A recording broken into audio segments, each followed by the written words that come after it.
श्री महाप्रज्ञ गुरुवे नमः। ओम श्री महाप्रज्ञ गुरुवे नमः। बहुत बार वक्ता बोलते हैं, मैं सुनता हूँ और सुनना अच्छा लगता है, क्योंकि बहुत सारे वक्ता समस्या को इतना उभार देते हैं कि आज जनता को बहा देते हैं।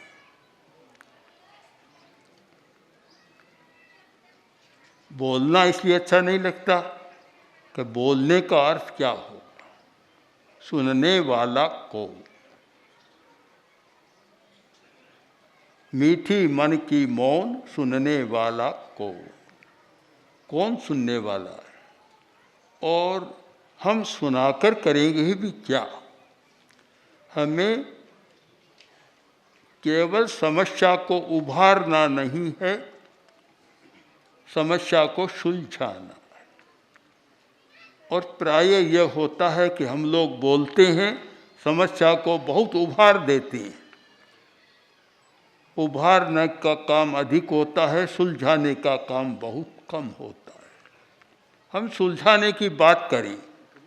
उलझाते युग बीत चले, अब सुलझाने की बात करो। पछताते युग बीत चले, अब सोच समझ कर पैर धरो। सुलझाने की बात करें।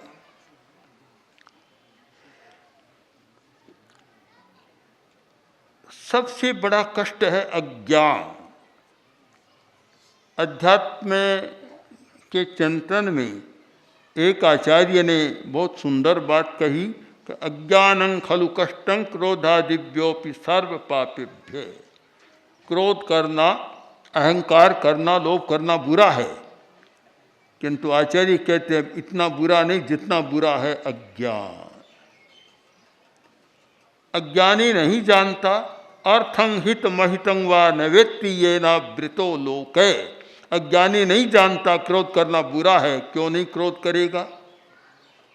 अज्ञानी नहीं जानता कि अहंकार करना बुरा है, फिर वह क्यों नहीं अहंकार करेगा। अज्ञानी नहीं जानता कि लोभ लालच को इतना बढ़ाना बुरा है, क्यों नहीं बढ़ाएगा। सबसे पहले आवश्यकता है अज्ञान कैसे मिटे। अज्ञान कैसे मिटे। दूसरी बात इससे भी ज़्यादा भयंकर है, वह है मोह।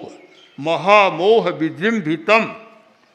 अभी साध्वी प्रमुखा ने कहा कि एक नया कुछ चला है कि स्त्रियां भी नाचने लगी है। मोह नर्तकी ने के न नर्तिता। ये मोह का जो मोह नर्तक है वह किस किस को नहीं नचाता। सबको नचा रहा है, सारी दुनिया को नचा रहा है। हमें दो समस्याओं पर ध्यान देना चाहिए। पहली समस्या अज्ञान कैसे मिटे, दूसरी मोह को कैसे उपशांत कर सकें। जब तक ये दो समस्याएं नहीं सुलझती है, हम 1000 बार कहते जाएं, प्रवचन करते जाएं, समस्या का अंत नहीं होगा। हमें कोई उपाय खोजना चाहिए। उपाय जो मैंने सोचा है वह है प्रशिक्षण। प्रशिक्षण। हम लोग जितना उपदेश देने में, बोलने में विश्वास करते हैं, उतना प्रशिक्षण में विश्वास नहीं करते। आज बहुत विद्यालय हैं, सरकार चला रही है और कुछ प्राइवेट विद्यालय भी चलते हैं। तो आज तो ऐसा व्यवसाय बन गया कि विद्यालय धन का एक अपार साधन बन गया कि पढ़ाया जाता है और इतनी फीस ली जाती है कि जो शायद बड़े कारखानों को भी मात कर देती है। किंतु अगर वास्तव में हम समस्या को सुलझाना चाहते हैं तो हमें एक समानांतर विद्यालय की पद्धति विकसित करनी चाहिए। और वह पद्धति होगी प्रशिक्षण की पद्धति। अगर हम 1000 व्यक्तियों को प्रवचन सुनाते हैं, उपदेश देते हैं, उसकी अपेक्षा वह चले अच्छा है, आवश्यक है, पर उसके साथ साथ 50 महिलाओं को, 50 व्यक्तियों को लेकर और एक 7 दिन का शिविर लगाएं, उनको प्रशिक्षण दें, तो शायद परिवर्तन का एक रास्ता बन जाएगा। ऐसा हम करते नहीं हैं, ऐसे शिविरों की आयोजना भी नहीं करते, ऐसे यह भी नहीं करते कि उनको पता भी नहीं है। जब आदमी को असलियत का पता नहीं होता तो वह गलत काम करेगा, क्यों? अज्ञान है, वह जानता नहीं है। प्रसंगवश एक कहानी आपको बता दूं। गांव का आदमी था और शहर में शादी हो गई। लड़की होशियार थी और वह स्वयं पढ़ा लिखा नहीं था, समझ भी कम थी, किंतु धन था, शादी हो गई। ससुराल में आया और भोजन करने सब लोग बैठे, तो गांव का आदमी था, ससुराल वाले धनी भी थे और साथ में शहरी बात कुछ जानते थे, खाना भी अलग प्रकार का था। तो गांव में तो मोटी रोटी बनती थी और वहाँ छोटी छोटी रोटियाँ, छोटे फल के पतले पतले बनते। तो वह सीधा एक एक खाने लगा, हंसी मजाक होने लगी। तो पत्नी ने देखा अच्छा नहीं लग रहा है, मजाक हो रही है, तो उसने जैसे तैसे संकेत किया। अब अज्ञानी संकेत को समझता कैसे है? विपरीत होता है। 2 अंगुलियों का संकेत किया, संकेत को देख लिया, पहले एक खाता था, अब 2 खाना शुरू कर। हम संकेत की भाषा को कब पकड़ पाते हैं? जब तक वह अज्ञान नहीं मिटता, संकेत की भाषा को उलट देते हैं और हमारा विपर्य हो जाता है। हम सबसे पहले ये काम करें, मैं समझता हूँ सबसे अच्छा उपाय है, चाहे दहेज की समस्या, चाहे भ्रूण हत्या की समस्या, चाहे घरेलू लड़ाई झगड़ों की समस्या, कलह की समस्याएं, हम पहले विश्लेषण स्वयं करें। एक समस्या समाज व्यवस्था के कारण पैदा होती है और दूसरा कारण उसका समस्या का है अज्ञान और मोह। यह आंतरिक समस्या है, एक अंतर जगत से उपजने वाली समस्या और एक बाह्य समाज व्यवस्था से उपजने वाली समस्या। हम अगर अंतर से उपजने वाली समस्याओं को प्रशिक्षण के द्वारा सुलझा दें तो संभव है कि बाहर की समस्या भी सरल हो जाएगी, सुलझाना सरल होगा। अपेक्षित है कि 10-10, 20-20, 25-30 महिलाओं को 5-7 दिन ट्रेनिंग दें, प्रशिक्षण दें और उन्हें सारी बात समझाएं, उनकी बात को सुने, उनकी अवधारणाओं को सुने और फिर उन अवधारणाओं का परिष्कार करें, परिमार्जन करें, तो शायद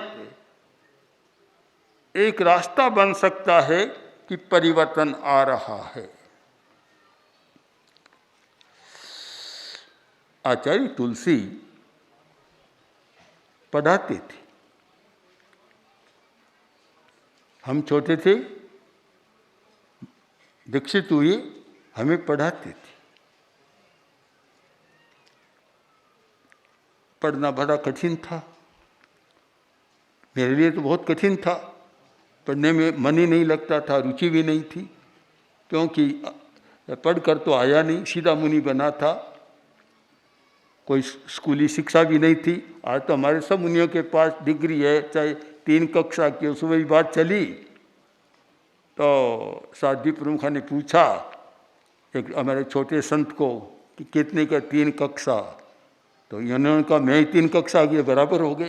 तो कम से कोई तो पढ़ कर आए हैं। अगर मुझे कोई पूछे कितनी कक्षा, तो एक भी नहीं बता सकता, कोई कक्षा थी नहीं पास में। तो फिर मुनि तुलसी पढ़ाते थे, 2 संतों को पढ़ाते, 10 को पढ़ाते, 8 को पढ़ाते, किंतु एक संवाद था, व्यक्तिगत अध्ययन था, व्यक्तिगत एक संवाद की शैली। आज शिक्षा के जगत में सबसे ज़्यादा कारगर शैली एक संवाद की शैली हुई है। इस पर फेरुक ने और कई शिक्षाविदों ने बहुत अच्छा विश्लेषण किया है कि जो संवाद की शैली से जो परिवर्तन हो सकता है, जो ज्ञान बढ़ सकता है, वह 1000 लोगों के बीच में वैसा नहीं हो सकता। बहुत लोग जानते हैं इस बात को कि बरसात 1 इंच वर्षा तेज होती है, पानी बह जाता है, और वही रिम झिम होती है और जड़ी लगती है, तो जितनी गहरी खेती की सिंचाई होती है उतनी उसमें नहीं होती। हम एक पद्धति को अपनाएं। और मैं देखता हूँ कि हम जो उस समय मुनि तुलसी के जो पाठशाला चलती थी, 8-10 हम लोग थे, तो वे बहुत अच्छे तैयार हो गए, क्योंकि एक संवाद था। संवाद में ज्ञान कोरा ऊपर से नहीं जा रहा था, हमारे भीतर प्रवेश कर रहा था। हम संवाद शैली को अपनाएं, हम उनको उपदेश न दें, उनकी समस्याओं को समझें, कैसा काम क्यों करते हैं, क्या समस्याएं हैं, उनको ज़्यादा सुने और हम मौन रहें। आजकल ये अध्ययन की शैली भी बहुत अच्छी कारगर हो रही है कि विद्यार्थी पढ़ता है, प्रोफेसर सुनता है। बहुत अच्छी शैली है ये। और जहाँ कोई संशोधन करना हो तो वह बता देता है, और केवल प्रोफेसर ही बोलता चला जाए, पढ़ाता चला जाए, और विद्यार्थी खूब अच्छी नींद लेता चला जाए या अनुपस्थित रहे, तो उससे क्या लाभ होता है, जैसा आजकल कुछ हो रहा है। हम कैसे एक संवाद शैली स्थापित कर सकें, कैसे छोटे छोटे वर्ग या ग्रुप बनाकर और उनकी समस्याओं को सुने, समझें, और फिर कोई पथ दर्शन देना हो तो दें। एक पद्धति की जरूरत है। बिना पद्धति के, बिना प्रणाली के परिवर्तन नहीं होता। और मैंने स्वयं देखा है कि जहाँ परिवर्तन हुआ है, इस पद्धति से हुआ है। शिविर की पद्धति आज बड़ी उपयोगी है। अगर एक गांव में महिलाओं के वर्ष में 4 शिविर भी लगाए जाए, 8 लगाए जाए तो बहुत अच्छी बात। 4 शिविर हों, चाहे 5 दिन के हों, चाहे 10 दिन के हों, और उन महिलाओं को उसमें जो वृद्ध हैं, परंपरा को निभाती हैं, और घर की मुखिया भी है, और बिल्कुल पढ़ी लिखी नहीं है, जानती भी नहीं है। बहुत सारी जनजाति की ऐसी महिलाएं हैं, बहुत सारी गांवों की भी महिलाएं हैं जो रूढ़ियाँ इसीलिए निभाती है कि उन्हें पता नहीं कि यह बुरा है। वही बात अज्ञानं खलु कष्टम वाली बात है। उन्हें पता नहीं कि ये कोई बुरी बात है, अच्छा मानते हैं। बहुत वर्ष पहले जब मेवाड़ में आचार्य तुलसी पधारे थे, और उस समय मृत्यु भोज पर काफ़ी आचार्य वर्ग ने कहा कि अभी मृत्यु भोज अच्छा नहीं है, तो शायद एक रीछेड़ या मजेरा के बीच में कहीं आसपास में गांव में आचार्य वर्ग ने मृत्यु भोज के बारे में कहा, तो बहुत लोगों ने कहा इसमें बुराई क्या, मुंह मीठा होता है सबका, इसमें बुराई क्या है। वे बुराई मानते भी नहीं इसको, क्योंकि जिनकी सोच संक्षिप्त होती है, संकीर्ण होती है, वे उस बात को आगे देख ही नहीं सकते। वे तो ये देख के मुँह मीठा होता है, बस आने वालों को भी अच्छा लगता है। तब आचार्य वर ने कहा कि इस पर विचार करो कि कोई आदमी घर का चला गया, उस समय शोक करना चाहिए कि मुँह मीठा करना चाहिए। उस समय संवेदना प्रकट करनी चाहिए या मुँह मीठा। हाँ कि यह आपकी बात तो ठीक है, शोक होना चाहिए। शोक में भला मिठाई क्यों खाए।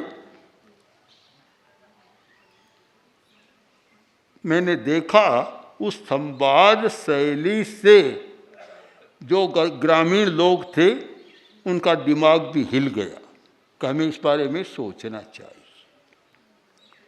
बहुत आवश्यक है कि आज हम परिवर्तन की प्रक्रिया को अपनाएं, उपाय करें कि कैसे बदले, और कैसे अज्ञान मिटे, और कैसे मोह मिटे।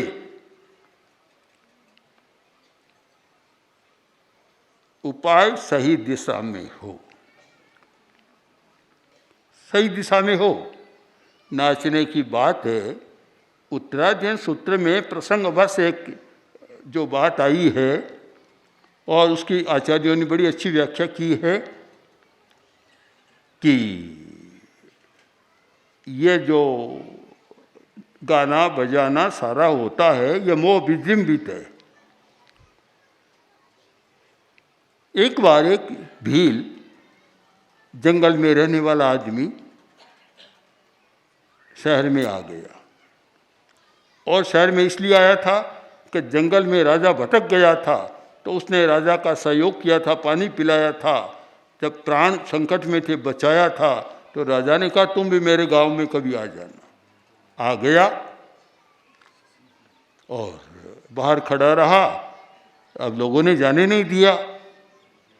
फिर बोले कि मैं थोड़ी आया, मन तो राजगो बुलाई है जरा, इसलिए मैं आया हूँ। राजा ने जाकर कहा तो राजा ने कहा हाँ अच्छा पानी दो। आ गया, राजा ने बैठा दिया। अब राजा ने सोचा कि मेरा उपकारी है, प्राण बचाए हैं, इसको नाटक दिखाना चाहिए, नृत्य दिखाना चाहिए। तो नर्तकियाँ बहुत होती थी राजसभाओं में। पुराने ज़माने में नर्तकियों का बड़ा महत्व था। नर्तकियाँ वैश्या नहीं होती थी, उनका एक अलग स्थान था। राजा ने सारी व्यवस्था की कि दिखाओ। आधा घंटा उसने देखा और बोला एक बार मैं जाना चाहता हूँ। राजा ने कहा क्यों? कहने ये काम है। बाहर गया, जाकर अब लोगों ने देखा कि राजा इसका कर रहा है, तो एक लोग की सलाई मांगी, लोगों ने दे दी। उसको खूब गर्म किया, खूब गर्म किया, और आया और उस सलाई को सीधा नर्तकी के हाथ पर लगा दिया। नर्तकी भी उसके पर गिर पड़ी। सबने कहा क्या किया क्या किया? राजा ने कहा ये क्या किया? कि महाराज आपको पता नहीं, धड़किया बाई हो गया, इसका यही इलाज, धनुष के बाहत हो गया, इसका यही इलाज है। जो व्यक्ति समझता नहीं कि समस्या क्या है, हम सीधा वह लोह की सलाई से दामे नहीं, दाग न दें, किंतु ऐसा उपाय खोजें कि न तो नर्तकी को मूर्छित होकर गिरना पड़े और न कोई समस्या पैदा हो। हमें ज़्यादा से ज़्यादा चिंतन उपायों पर करना चाहिए, उपायों पर करें, सीधी समस्या को न पकड़े। सीधा समस्या को पकड़ना भी बड़ा कठिन होता है। मैं जानता हूँ, आप लोग भी जानते होंगे, प्रसिद्ध एक मंत्र शास्त्र का या दूसरा है कि कोई आदमी जा रहा है, रात को रास्ते में 12 बजे 1 बजे का समय कोई भूत मिल गया, तो बस कायो सर करो, खड़े रह जाओ, लड़ो मत। अगर उससे लड़ोगे तो उसका बल बढ़ेगा, तुम कमज़ोर हो जाओगे। और तुम शांत होकर खड़े हो जाओ, कायो सर कर लो, तो उसका बल घट जाएगा। हमें पद्धति ज्ञान होना चाहिए, उपाय खोजने चाहिए कैसे मिट सकते। समस्याओं का बखान ही न करें, समस्याओं का गाना ही न गाएं। केवल समस्या के गाते गाते पता नहीं कितना बीत जाएगा। हमें ज़्यादा से ज़्यादा ध्यान उपायों पर खोजना चाहिए। जब विश्वविद्यालय बना था लाडनू में, जैन विश्व भारती विश्वविद्यालय, तब यूजीसी के अधिकारियों ने कहा कि आपका विश्वविद्यालय यूनिक होना चाहिए, यह संख्या पूरक नहीं होना चाहिए। तब हमने भी सब चिंतन किया, आचार्यवर के पास बैठे कि यूनिक कैसे हो सकता है। तब ये हुआ कि इसमें टीचिंग रहे 20%, ट्रेनिंग रहे 40% और रिसर्च रहे 60%, जितना हो सके ज़्यादा से ज़्यादा। हम कोई नई बात को खोज सकें, नया रास्ता खोजें, नया उपाय खोजें कि समस्या को कैसे सुलझाया जा सकता है। हमारी शक्ति इसमें लगनी चाहिए।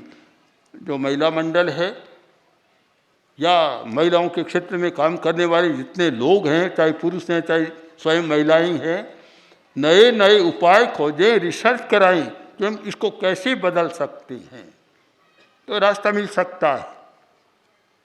आज इसकी बहुत आवश्यकता है, क्योंकि आज भी हिंदुस्तानी मानस में जितनी रूढ़ी है उतनी सत्य की खोज नहीं है।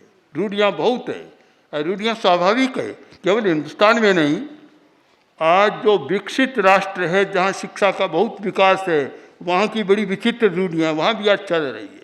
ये तो मनुष्य का स्वभाव है। अब कैसे हम रूढ़ियों के स्थान पर नई रूढ़ियाँ स्थापित करें?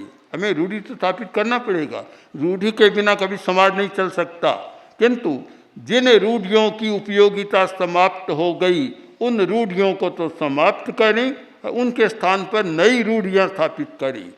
रूढ़ी बुरी नहीं होती, जब तक वृक्ष रूढ़ नहीं होता पनप नहीं सकता। बीज जब रूढ़ हो जाता है तभी तो बड़ा बनता है, अगर रूढ़ नहीं है तो उखड़ जाएगा। समाज रूढ़ियों के आधार पर चलता है। कोई भी व्यक्ति बड़ा से बड़ा पढ़ा लिखा आदमी यह कहे कि मैं रूढ़िवादी नहीं हूँ, तो मैं तो उसको गलत मानता हूँ। अगर वह रूढ़िवादी नहीं है तो उसका कोई आधार भी नहीं है। जिसका आधार बनाना है उसे रूढ़ी बनाना होगा। जब तक उसका रूट नहीं है, कोई जड़ नहीं है, तो वह कैसे पनपेगा? किंतु रूढ़ियों का एक क्रम होता है कि जो रूढ़ियाँ पुरानी हो गई, जिनकी आज उपयोगिता समाप्त हो गई, उन्हें बदला जाए और उनके स्थान पर नई रूढ़ियाँ स्थापित की जाए, जिससे समाज अच्छा बने। और ये क्रम बराबर चलता रहेगा। ये एक सातत्य है, ये कंटिन्यूटी है जो निरंतर चलती रहेगी। मैंने देखा है तेरा पंथ महिला मंडल इन रूढ़ियों से काफ़ी मुक्त हुआ है और प्रशिक्षण का काम और चालू करना है। महिलाएं ज्ञानशालाएं चलाती है। ज्ञानशाला केवल विद्यार्थियों के लिए क्यों, ज्ञानशाला वृद्ध महिलाओं के लिए चलानी चाहिए। ज्ञानशाला बूढ़े बड़े लोगों के लिए चलानी चाहिए। केवल बच्चों के लिए चलाएं, पर उनके लिए भी जरूरी है। अगर महीने में 4 रविवार को ज्ञानशाला बालकों के लिए चलाएं, तो अगले महीने में 4 ज्ञानशालाएं वृद्ध महिलाओं और पुरुषों के लिए चलाएं, तो एक ठीक सामंजस्य होगा।